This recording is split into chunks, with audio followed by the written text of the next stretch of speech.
아멘. 네, 은혜로운 기도와 또 귀한 찬양 감사드립니다. 우리 기도와 찬양을 위해서 함께 제가 기도하고 말씀 듣겠습니다. 하나님 감사합니다. 우리를 주님의 자녀로 삼으시고 또 주의 백성으로 이 땅 가운데 또 이 예배 가운데 나오게 하신 주님의 은혜에 감사를 드립니다. 특별히 주님 앞에 기도로 또 찬양으로 함께 영광 돌린 주님의 자녀들을 붙들어 주시고 그들의 삶과 가정과 일터 가운데 놀라운 은혜와 축복을 한량없이 부어주셔서 그 축복으로 말미암아 하나님을 더욱더 깊이, 하나님을 더욱더 널리 전하는 주의 자녀들 되게 하여 주옵소서. 이제 말씀을 듣습니다. 말씀 가운데 함께하여 주셔서 하나님의 음성이 모든 성도님들의 마음 가운데 심기어지게 하시고 그것으로 완전하신 하나님을 더욱더 깊이 아는 은혜가 있게 하여 주옵소서. 감사를 드리며 모든 말씀 예수님의 이름으로 기도드립니다. 아멘. 할렐루야. 주일을 3일 동안 주님의 자녀로서 세상 속에서 살아가시다가 이렇게 주님 앞으로 나오신 여러분들을 주님의 이름으로 환영하고 축복합니다. 이 사순절의 기간이 깊어지면 깊어질수록 우리의 소망 되시는, 우리의 소망이 되는 이 십자가의 예수님을 더 깊이 만나시는 여러분들 되시기를 간절히 소망합니다. 우리 옆에 계신 분들과 매일 기도하고 있습니다. 함께 인사 나눠주시기 바랍니다. 네, 감사합니다. 매일 새벽 담임 목사님께서 전해주시는 기도의 내용들 꼭 기억하시고 그것으로 듣고 끝내시는 것이 아니고 순종하심으로 기도의 용사로 나아가시는 우리 수유동교회 공동체가 되기를 간절히 소망합니다. 우리가 기도해야 하는 이유는 오늘 설교 제목에서도 말씀드리고 있는 것처럼 우리 하나님은 완전하신 하나님이시기 때문입니다. 뒤에서도 말씀드리겠지만 그 완전하신 하나님께서 하시는 일은 모두 다 완전합니다. 그렇기 때문에 우리의 기도도 하나님이 완전하게 들어주시기 때문에 우리는 기도해야 하는 것입니다. 그 완전하신 하나님을 우리가 함께 나누어 보려고 합니다. 오늘 본문 2절에서 시편 50편의 저자인 아삽이라는 사람은 이렇게 말을 합니다. 온전히 아름다운 시온에서 하나님이 빛을 비추셨도다.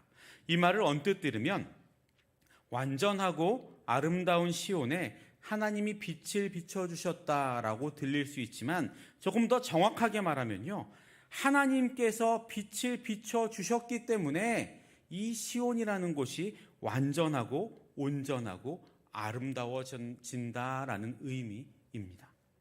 아무리 아름다운 곳이라고 할지라도, 사람이 보기에 아주 완벽한 곳이라고 할지라도 하나님이 일하시지 않으면, 하나님이 그곳에 계시지 않으면, 하나님이 허락하지 않으시면 그곳은 완전해질 수가, 아름다워질 수가 없는 곳이 됩니다. 다시 말해서 모든 것이 완전해지기 위해서는, 완벽해지기 위해서는 하나님이 필수적인 요건이 되어야 한다는 거죠. 그렇기 때문에 우리 하나님은 완전하신 하나님이다라고 이야기를 하는 겁니다. 오늘날에 우리 기독교를 이해하려고 할 때, 특히 약 50년, 길게는 100년 정도의 동안의 기독교를 이해해보려 얻은 것을 한번 살펴보겠습니다. 현대에 들어서 우리 기독교가 얻은 것들이 참 많이 있습니다. 예를 들면 교회 다니는 사람들이, 물론 지금은 좀 줄어들었다고 하지만 50년 전, 100년 전보다 훨씬 많은 사람들이 하나님을 믿는다고 이야기하죠. 스스로 그리스도인이라고 자유스럽게 말할 수 있는 사람들이 옛날보다 훨씬 더 많아졌습니다. 또 교회 안에 다양한 프로그램들이 생겨났고 그런 것들로 인해서 교회 부흥의 방법론들이 많이 생겨났습니다. 특별히 이 코로나19라는 전염병을 통해서 이 핸드폰만 켜면 한국교회의 모든 설교, 더 나아가서는 해외 설교까지도 우리는 내 있는 자리에서 다 듣고 볼 수 있습니다. 이런 것도 기독교가 특히 근래에 얻은 것이라고 볼 수 있습니다.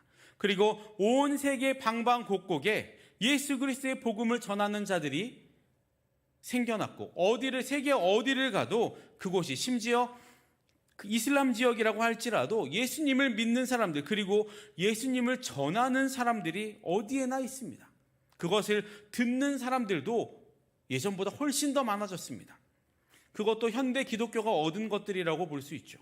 하지만 얻은 것이 있다면 분명히 잃은 것도 있겠죠. 모든 일에는 작용이 있으면 반작용이 있고 장점이 있으면 단점이 있기 때문입니다. 우리가 뭘 잃었을까? 50년, 100년 사이에 우리가 잃은 것은 무엇일까라고 한번 생각해 보시겠지만 잘 생각해 보시면요. 우리 현대 기독교가 잃어버린 것이 우리가 지금 방금 말씀드린 얻은 것을 다 합쳐도 모자랄 만한 것을 잃어버렸습니다. 더 정확하게 말하면 지금도 잃어버리고 있습니다. 어떤 것을 잃어버렸다는 생각이 좀 드십니까? 우리가 잃어버린 것 첫 번째는요, 하나님을 높이는 마음을 잃어버렸습니다.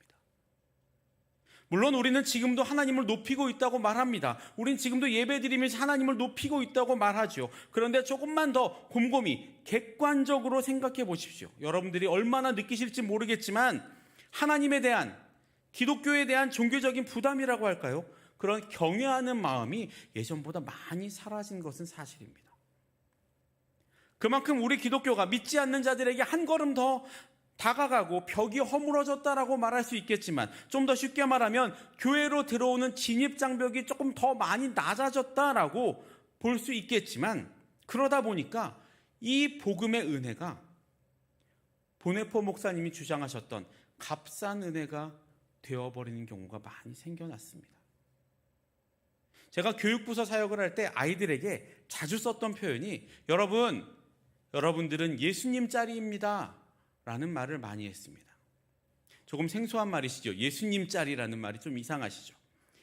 저도 예전에 교육부서 연합수련회에 갔을 때 어떤 강사 목사님께서 설교 시간에 처음 들었던, 말씀해 주셨던 표현이었는데 참 마음 깊이 공감을 했습니다. 그래서 저도 아이들에게 많이 이 예수님 짤이라는 말을, 너는 예수님 짤이야 라는 말을 많이 했는데, 이런 예를 한번 들어볼까요? 이 볼펜이 만약에 볼펜을 1,000원 주고 샀다면 이 볼펜은 얼마짜리입니까?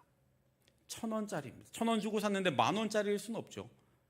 여러분이 가지고 있는 핸드폰, 10만 원, 20만 원, 100만 원 다 10만 원짜리, 20만 원짜리, 100만 원짜리라는 표현을 씁니다.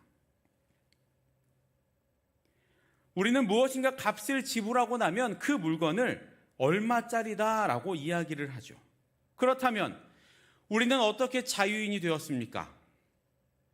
예수님이 자신을 내어주고 우리를 사셨습니다.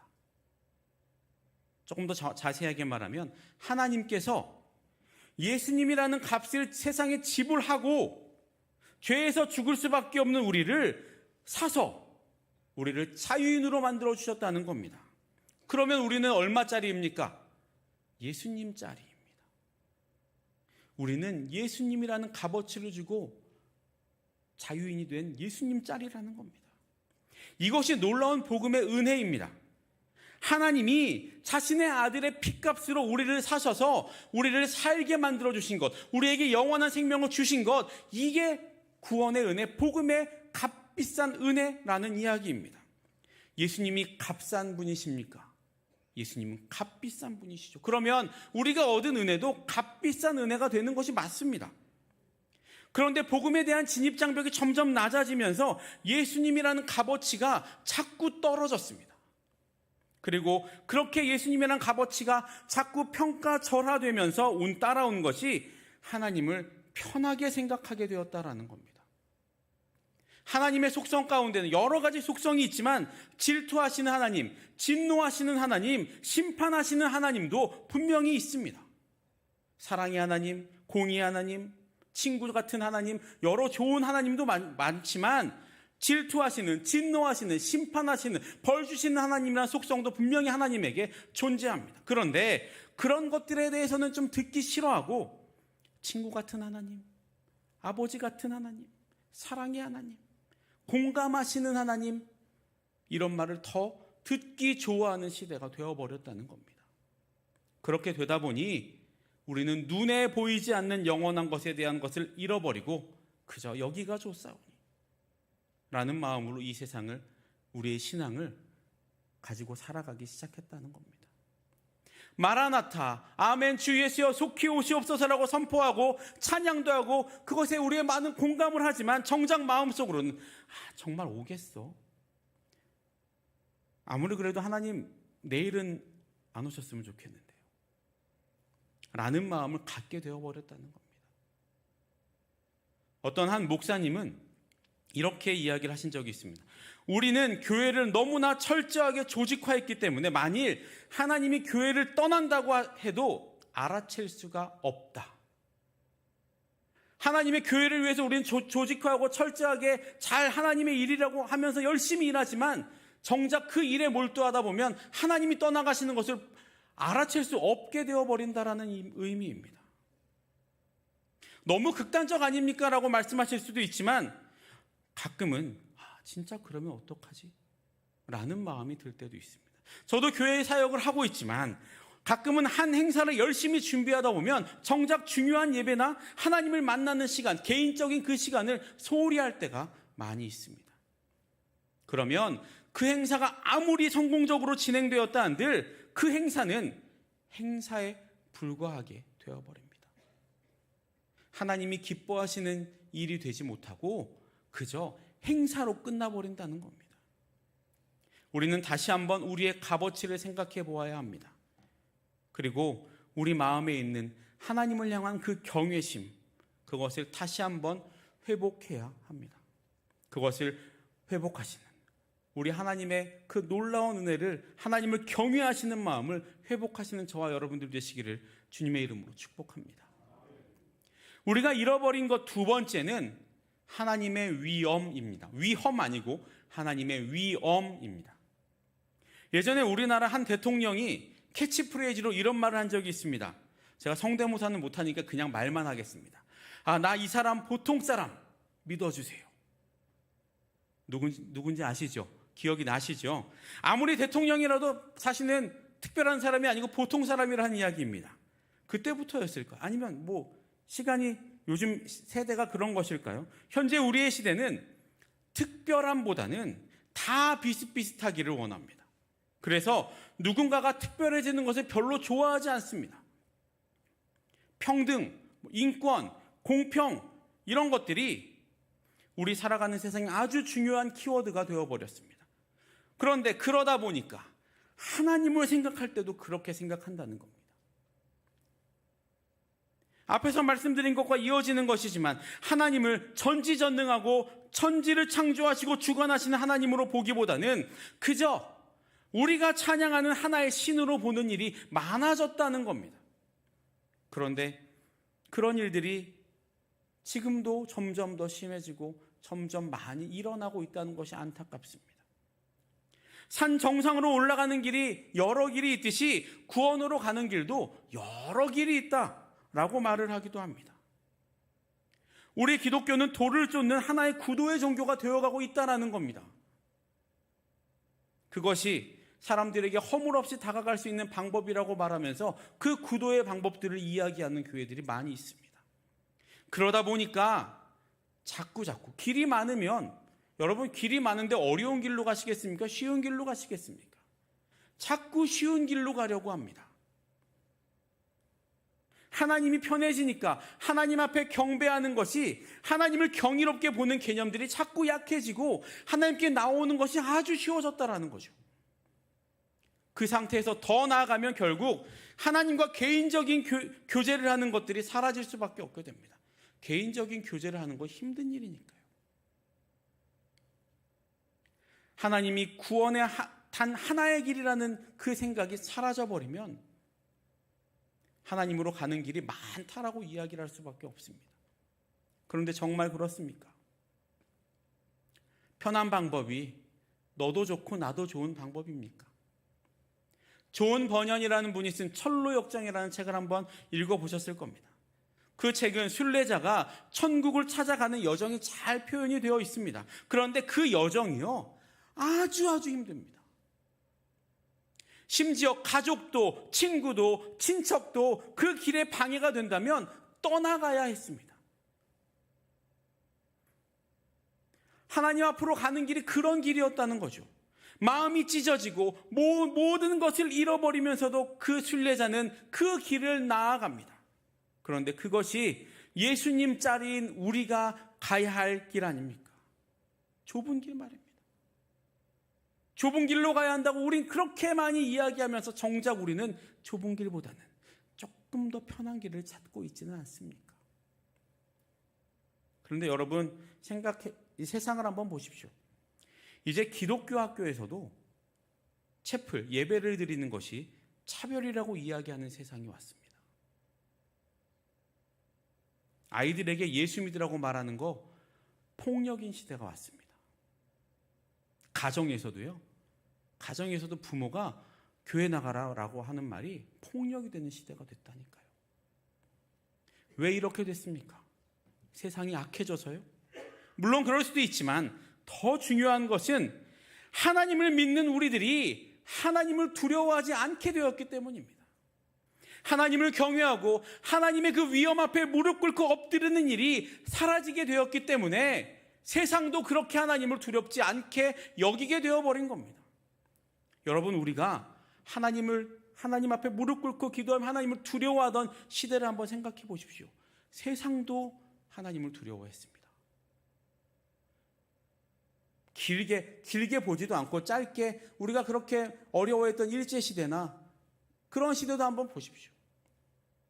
그들 때문에, 기독교인들 때문에 3.1운동이 일어나고 독립이 일어나던 그 시기에 세상이 기독교를 두려워했습니다. 왜요? 하나님을 믿는 자들이 하나님을 두려워했거든요. 하나님이 절대자라는 사실을 우리 기독교에서조차도 자꾸 그 마음이 약해지고 있으니 세상은 더욱더 득세를 하게 되는 겁니다.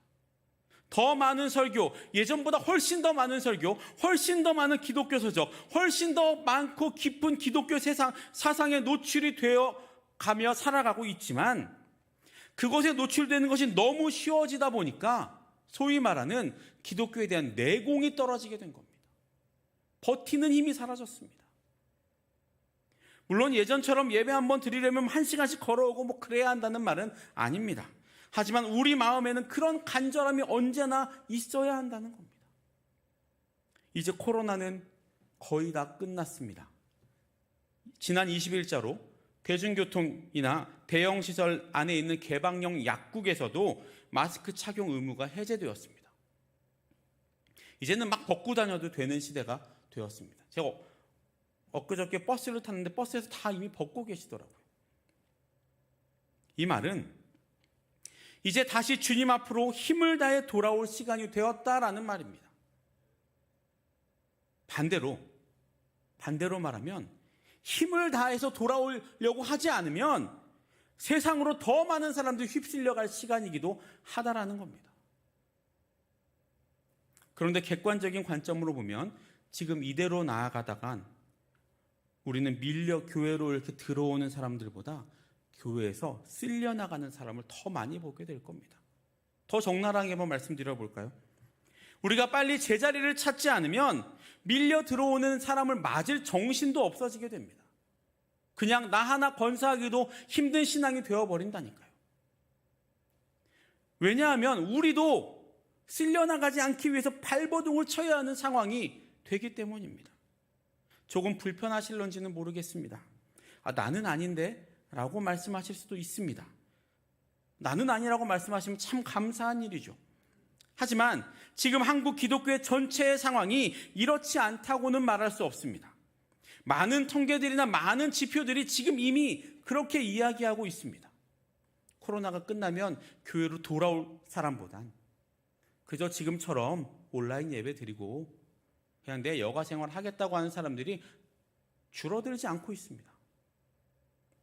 그렇다면 우리는 어떤 자세를 취하여 쓸려나가지 않고 더 쓸려나가는 사람을 붙들어주고 다시 그들을 당겨올 수 있는 굳건한 신앙을 견지할 수 있을까요? 답은 알고 계시겠죠. 앞에서 말씀드린 우리가 잃어버린 것을 빨리 되찾아야 합니다. 하나님을 높이고 하나님의 위엄 앞에 엎드리는 그것을 우리는 빨리 회복해야 한다는 겁니다. 더 넓게 말씀드리면 하나님의 완전하심을 깨닫고 고백하며 그것을 인정하며 우리가 먼저 주님 앞에 엎드려야 한다는 말입니다. 그렇다면 완전함이란 무엇일까요? 국어사전에서 완전함이라는 단어를 찾아보면 필요한 것이 모두 갖추어져 모자람이나 흠이 없음이라고 되어 있습니다. 그리고 영영사전을 좀 번역해보면 가능한 최고 수준으로 오른 탁월함 정도로 번역할 수 있습니다. 하지만 하나님의 완전함은 조금 이야기가 다릅니다. 가능한 최고 수준으로 오른 탁월함이라는 정의가 하나님에게는 맞지 않다라는 이야기입니다. 하나님에게 가능한이라는 말이 맞습니까? 하나님이 그럼 불가능한 것이 있습니까? 하나님에게는 가능하다라는 말이 사실 어울리지 않는 말입니다. 가능한이라는 단어를 쓴 것, 완전함, 이 단어를 쓰는 것은 사람의 인식, 사람의 우리 인지 능력으로 알아낼 수 있는 그 한계가 가능함이라는 단계인데, 하나님은 그 너머에 계신 분이기 때문에 하나님께 완전하다라는 말은 사실 어울리지 않습니다. 보통 완전하다라는 개념은 어떤 단계의 최고 높은 단계를 이야기하죠. 하지만 하나님은 그 높은 단계보다 더 높이 계시는 분이기 때문에 하나님을 완전하다고 말하는 것 좀 어려운 일이지만, 이렇게 말을 하는 것은 우리의 언어가 표현할 수 있는 최고 높은 단계가 완전함이기 때문입니다.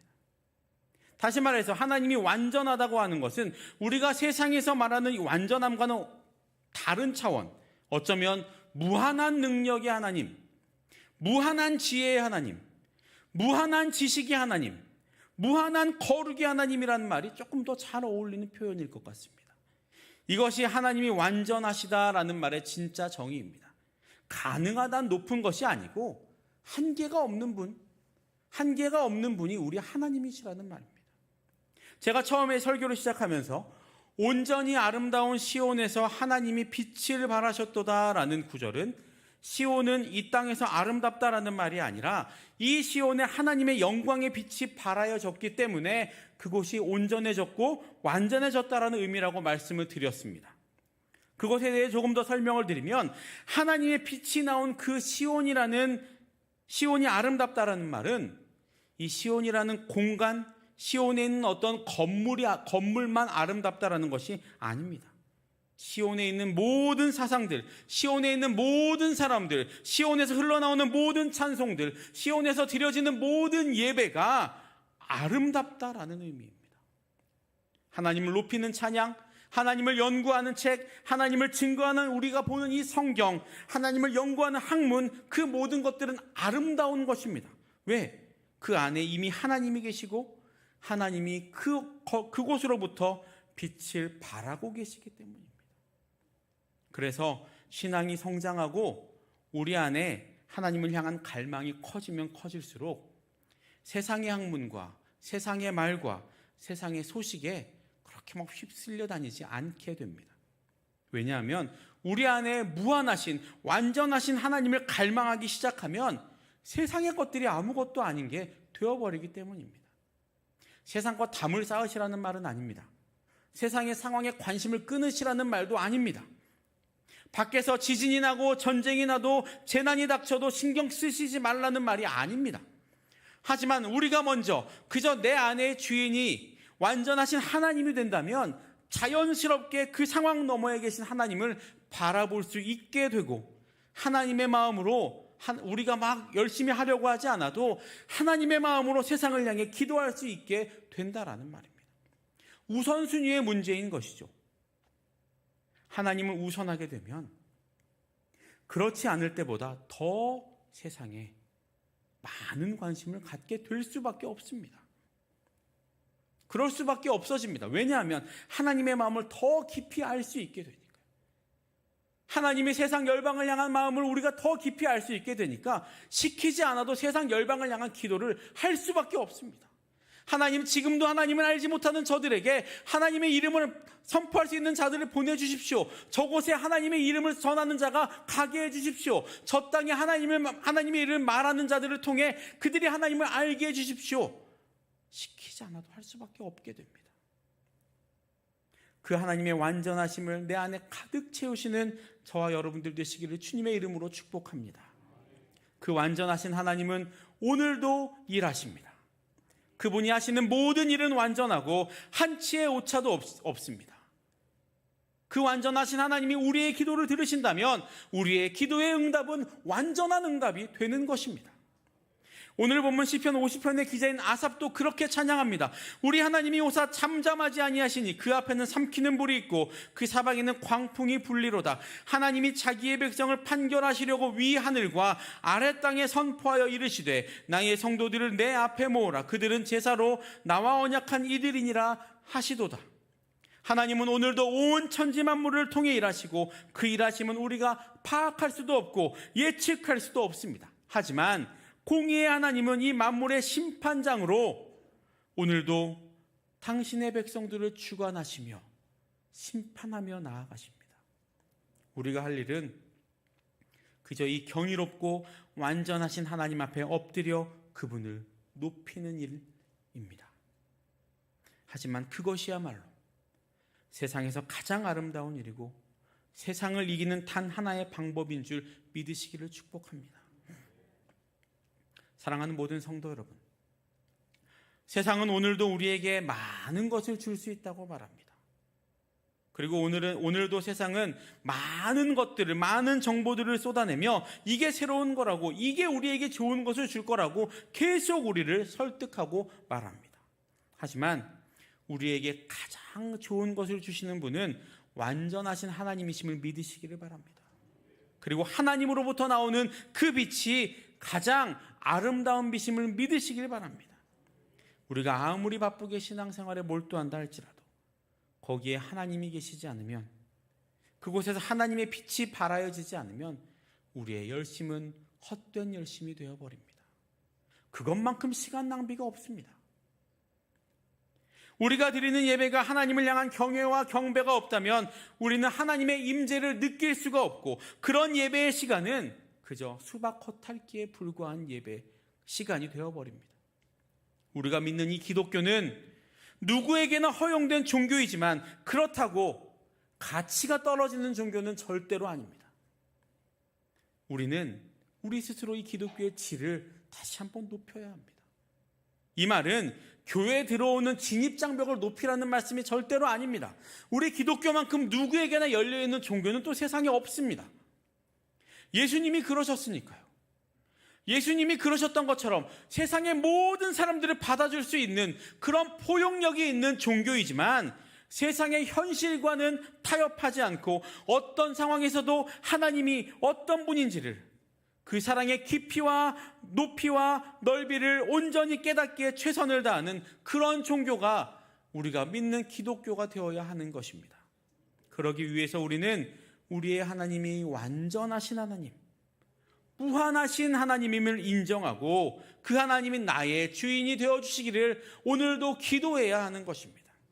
바라기는 오늘 시편 기자인 아삽의 고백처럼 온 우주 만물을 다스리시고 주관하시는 하나님이 오늘 우리의 삶을 살피시고 판결하시는 분이심을 고백하시며 완전하시고 무한하신 하나님을 우리의 최우선순위로 두시는 저와 여러분들 되시기를 주님의 이름으로 축복합니다.